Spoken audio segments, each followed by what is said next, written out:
It's early June 2003, 10 o'clock in the morning.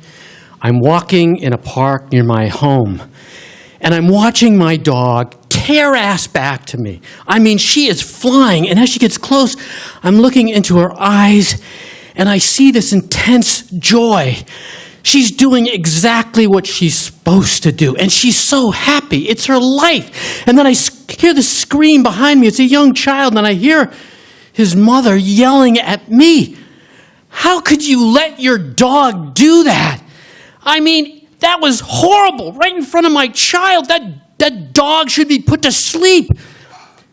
And I look at her, but I don't say anything, and I look back at my dog, and I was kind of focused on the eyes, and I really didn't focus on the squirrel that was limp in her mouth. And moments before, she had chased that squirrel across this open turf and matched it turn for turn, and then reached out and grabbed it by the abdomen, shook it over her head, and snapped its neck. In a way, the chase, the speed, the agility, to some it was kind of beautiful, but not to them. So I took my squirrel out of my dog's mouth and my dog, and I brought him home. And it does bother me a little bit what my dog does. But this is her essence. This is her. She loves the hunt, and so I decided to take her to the park after sunrise where the squirrels are out playing, but the little children and the mothers aren't. But 10 years later, I saw something else in my dog Sammy's eyes. It's also an early June evening, but it's very cold. I am in only my underwear at 3 a.m., and I have just carried a urine-soaked dog down the deck stairs and put her on the grass. And she's hobbled out into the backyard a little bit, and she can barely hold herself in a crouched position as she urinates. And then she turns back towards me, takes just a couple of steps, collapses into the cool grass, and just looks off into the trees. And I am freezing, and I'm waiting, and I call her, Sammy, come on, I got to go to work tomorrow. It's 3 o'clock. We got to get back in the house. But she pays no attention to me. She just stays in the grass. And eventually I go, and I sit down next to her, and I pat her head. And she turns and looks at me. And what I see in her eyes scares me. There is pain, there is sorrow, there's a hollowness there, a loss of essence. And I realize, although I've been trying to keep her alive with pills for arthritis, with pills for her bladder control, it hasn't been working, and I've been selfish. It's time for me to let her go, and I finally realized this.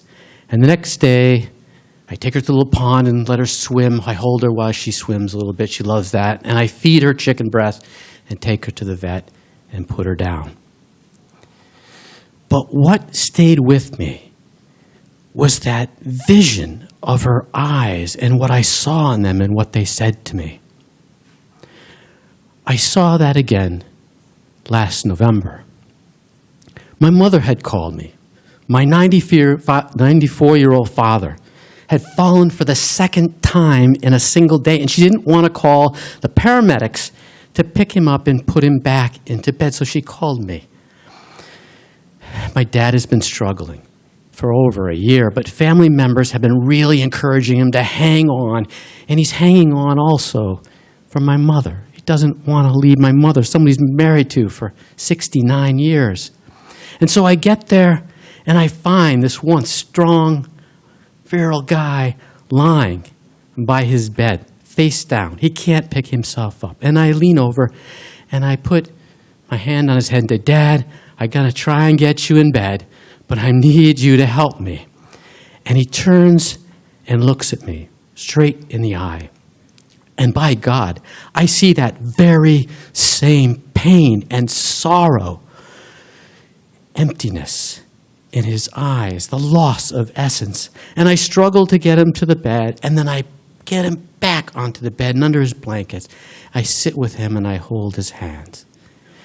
And he says to me, "What's wrong with me?" And I say, "Dad, you're dying, but you're dying very, very slowly."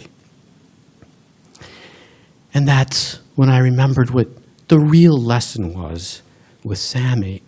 So I continued with him. I said, "Dad, but if you feel you're ready to go, just let go. I know you're holding on for us.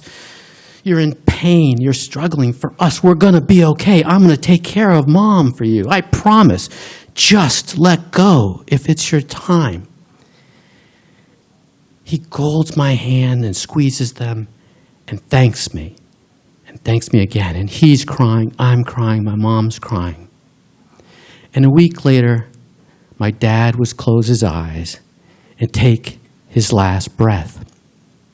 But I realized that the most precious gift that we can give those we love at the end of their lives is permission to let go, to release them, to tell them that we're going to be okay.